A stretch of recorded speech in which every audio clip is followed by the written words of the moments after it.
auditori e jep mendimin dhe normal në projekte të tilla auditori do të thotë përfshihet dhe normal për neve si auditues duhet jetë një veprim për ta audituar më pas veprimin.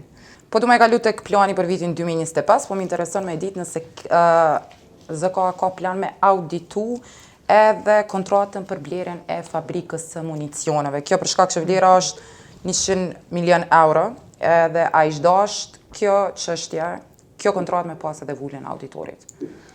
Në fakt, absolutisht, nëse e flasim vulën e auditorit, tash janë përgjegjësitë ndara. Është ekzekutivi i cili e ka përgjegjësi, do thotë e ka përgjegjësi të menaxhoj, të lidh kontrata, të menaxhoj, të kryej punë, të mbikëqyr projektin, të implementoj në bazë të kushteve kontraktuale të cilat do thotë është dakordu. Auditori e jep mendimin dhe normal në projekte të tilla auditori do thotë përfshihet.